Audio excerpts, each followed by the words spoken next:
Hello, everyone, and welcome to episode 15 of the CBL X's and O's podcast for season 2023. It's time that we review what was round 2 in the Northwest Conference, and I've got Sammy Gazzo joining me today, and it was a good round of basketball in the Northwest, wasn't it? Yeah, it was. It really was. We touched on it a bit last week, but, it was really competitive. Couple of blowouts, but majority were, pretty close finishes, which is sort of, what we're going to expect, I think. I think it's going to be, pretty competitive year. So, no, a couple of blowouts, but, majority of them were close. Let's start off with the men, and we'll start off with your team. Mildura Heat were able to get over the line to Bendigo, who I guess would want to get back home, refocus on things because they had a nightmare of a road trip this week, didn't they? Yeah, tough road trip. They had the double last week, which they were fortunate. Oh, not fortunate. They did get 2 wins from it. And then, this road trip, us and Swan Hill, which we'll touch on, unfortunately, they did lose both games. They have the bye next week, so that does help them to regroup, which I think they will. But, Saturday night was a great game. A lot of physicality, high-tempo game. There was skills at some stage and there weren't skills. 50-plus fouls called, so it was, quite physical from that standpoint. The refs did try to stay on top. But, third quarter, they got on top of us and we were able to, get on top in the last quarter and, a couple of big plays make the difference. That's it. But well coached. Really well-coached squad. Lachlan O'Brien over there, obviously, as we've spoken about, he's a great player. Great player, mate. Some big shots, which I think when you watch some players, when you think, not that they fluked it, but it just seemed everything he did was just in rhythm, in motion, and he was a really great player. So he stood out, 28 points, so good on him. And Castlemaine hosted Echuca in what was quite a tough tussle, and it only ended up being 9 points in the end, but the Cannons were able to defend their home court. Yeah, it was probably a little bit closer than what you would think.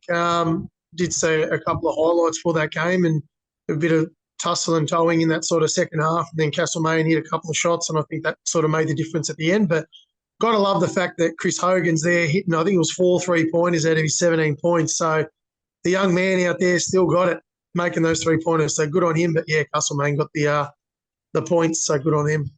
And Bacchus Marsh travelled across to Maryborough and were able to take the win. And unfortunately, it's another loss for Maryborough, but, some handy inclusions coming for the rest of the season by the sounds of things.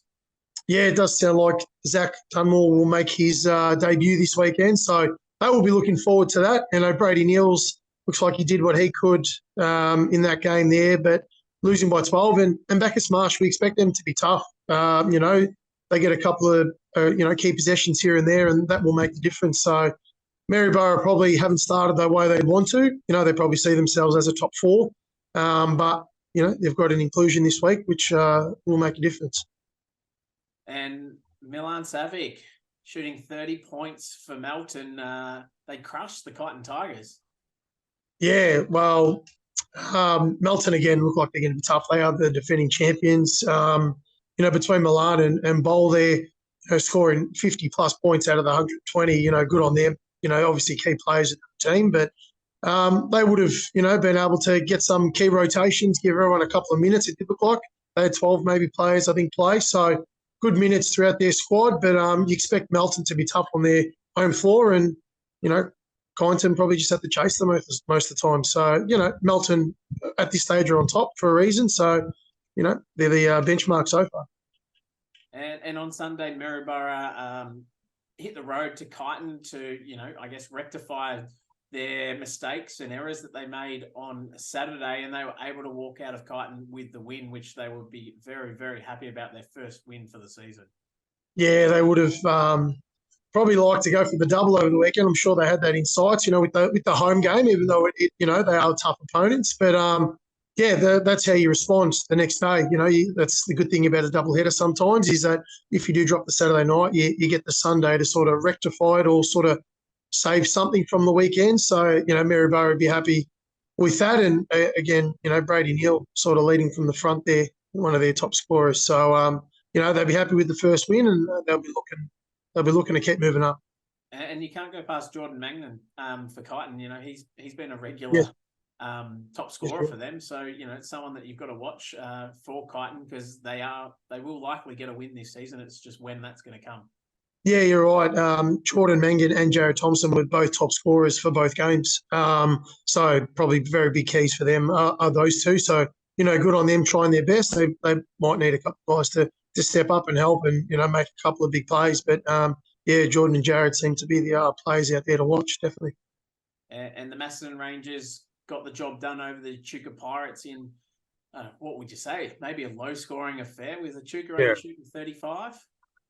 Yeah, without having really seen or know too much about these teams this year, it does sort of seem like they both potentially play a physical brand of basketball. So might have been a bit of a to and fro and tussle just physically. But yeah, I mean, only by the looks of it, only two scorers in double figures with Nick Grantham hitting 20 for Macedon Rangers, and then is it Mitchell? Yeah, may hitting 11 for Echuca. So yeah, 35 is a low scoring game. Don't know how I feel that we've got both those two teams this weekend, so they'll probably put a bit of extra work in this week, ready for this weekend. So yeah, I don't know how I feel about that, but no, I mean Macedon will take the win, and you know that puts them, you know, in the top four early stages of the season, and I'm sure Echuca will want to, you know, put a better show on this weekend.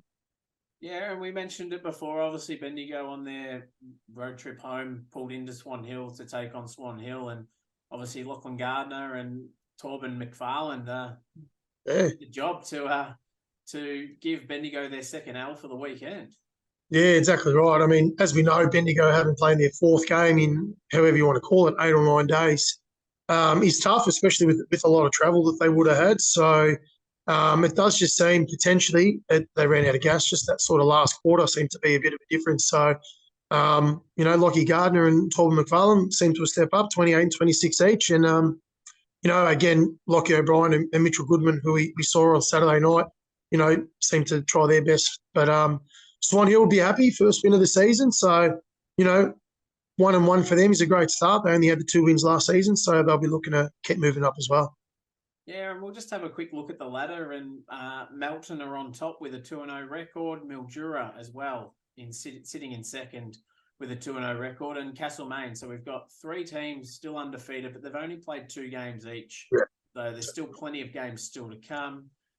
Macedon round out the top 4 with a 2-1 record, and then followed closely by Bendigo, Bacchus Marsh, Swan Hill, Maryborough. And then obviously Echuca Kyneton haven't registered wins this season so far, but it'll be interesting next round. There'll be a few more games. Bendigo obviously have the bye, as you mentioned, so everyone else will be catching up to the games played.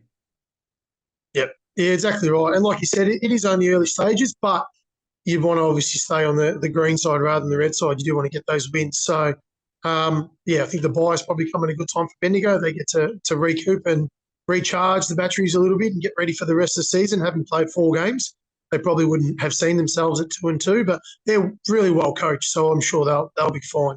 They'll be fine. And but it gives all of us, everyone else, a couple of chances. We got a double header away this weekend, so. You know, we'll be back up at 4 games, but like you said, everyone will catch up. So, it'll be interesting. So there we go. And in the women, Bendigo were, I guess, the opposite to the men. They come in and they stamp their authority and won with a big margin. Yeah, they were on fire. They came to the hot house and they were on fire on Saturday night.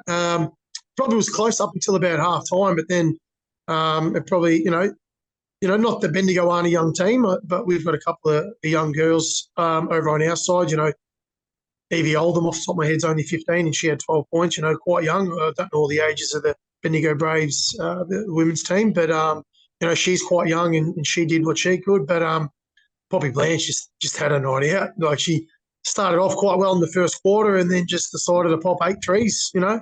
Why not? You know, it's a shooter's ring up here. So, yeah, she had a night out, but, you know, 92, what can you say? There's a reason they are a great association. The women this season in the NBL 1 and even the Youth League, I'm pretty sure they both did win it. So just continuing on with that success, and they won CBL last year. So a lot of success breeding through that program and good on them. Yeah, great win. And keep in mind Lavinia Cox, who shot 30 points in round 1. Yeah. For Bendigo didn't actually make the trip. So, you know, Still got more firepower to add to that team. Yeah, it feels like they're just taking turns, to be completely honest. They just, if you want a week off, have a week off. We'll have someone up. It's the next woman up. They're doing a great job. So, that's a testament to their program and what they're doing out there, isn't it? We know Bendigo's a great association. So, kudos to them. And, they are the benchmark at the moment. And like the men, Bacchus Marsh travelled to Maryborough, and they were able to walk out with the W. And, it was probably a closer battle than what the scores show this game. Yeah, I did hear that. I heard a whisper anyways. It did seem quite close, but Bacchus Marsh, I think, just had a little bit towards the end that they were able to stretch out. And once you're out 20 or so points, it does make it a bit hard to sort of close that gap. But Layla Iglesias, again, top scoring at 19 points, and Al Thompson seemed to have a big game at 11. So, Bacchus Marsh will be happy with that.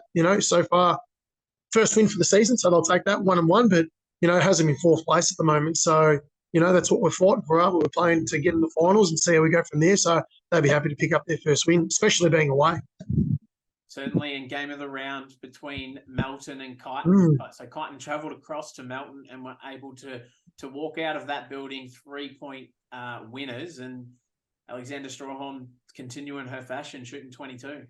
Yeah, it does seem like Alexandra and Jessica Mangan there as well seem to be the two to watch that sort of stand out a little bit at the moment. They've been, quite high in the scoring for all their games. So we did expect it to be a close game, knowing how good Melton is. But, that's a tough win to go into Melton. 3 points. I mean, you'll take a win whatever you can, but great win on them. We know Kyneton are going to be tough, and it's a good little test, I think, to go in there and take those early points. So, Al Price and Georgia Dennis seem to try their best out there, but, kudos for Kyneton going in and taking them, and that's why they're on top at the moment. Certainly, and they backed it up on Sunday. They took on Maryborough on their home court and were able to defend it with an 11-point victory. So, Faith McKenzie obviously did all she could to try and pull the Blazers over the line with an 18-point outing, but just wasn't good enough in the end. Yeah, a little bit, not low scoring, but 57-46, probably a little bit on the lower side for those sorts of teams. I think backing up on the Sunday, Kyneton having to go back home and play, and then Maryborough having to go over to Kyneton and play, probably played a little bit maybe on the legs. I probably won't show much on the next review we're about to do because they scored a couple of points, didn't they? But just for those two teams, that was probably a bit more of a tighter tussle. Maryborough were probably hoping they'd get one out of the weekend so they could, notch up get out of the donut and have one for the season. But, they're still on 0, but good on Kyneton again, up there with Bendigo as the benchmark at the moment. And you mentioned Bendigo on their return road trip home were able to shoot 109 points. So that was 200 points for the weekend in their 2 games, and 2 different top scorers in this one. Yeah, can we say they're sisters? Can we call that? Are we going to call that, or we just, you want to get cousins? I don't know. But yeah, Jessie and Taylor Rennie, both 20 points and 17 top scoring. So I think Poppy just had a rest. I think she might have only scored 15 or so after the 35, so she probably just thought she'd pass the ball a little bit more and give someone else a chance. But that's huge. 109 after travelling 2.5 hours. So, you're travelling 4.5 hours-ish from Bendigo to come up, play Mildura, take care of business, travel another 2.5 hours, take care of business. I'm sure the trip home was that much sweeter. So good on them. It certainly would have been, but it still puts them second on the ladder because we've got Kyneton sitting on top 4-0 with that close victory against Bendigo in round 1, who now sits second with a 3-1 record. Melton holding 3rd place with a 2-1, which then falls to Bacchus Marsh and Mildura, who are both on 1-1s. And then, unfortunately, Maryborough, Macedon, Rangers and Swan Hill haven't been able to hit the winners list just yet, but I'm sure they'll play each other shortly, and a couple of them teams will be able to hit the winners lists. Yeah, it'd be very interesting because there is only 8 teams. So it'd be very interesting just to see how everything unfolds because, earlier on in the season, you probably want to get those wins, but, teams start winning one and here and they start dropping. It's going to make it very interesting at that sort of 4, 5, 6 mark. So we'll definitely keep an eye on it. every game certainly matters in the 10-game regular season, and you drop a game, you've got to try and pick it back up somewhere else, and it can be quite difficult because you've got to actually go and pick that game up, and you might not get that chance to pick that game up against another team. So it's always quite difficult, but that pretty much wraps up our round 2 review of the Northwest Conference, episode 15. But stay tuned, everyone. We'll jump on a call later this week, and preview what's going to be a nice round 3 in Northwest Conference. No problem. Saying hello and goodbye from sunny Mildura. If you can't tell, apparently it's raining everywhere else, so we'll enjoy that here. Everyone, stay tuned. Later this week, our round 3 preview will drop.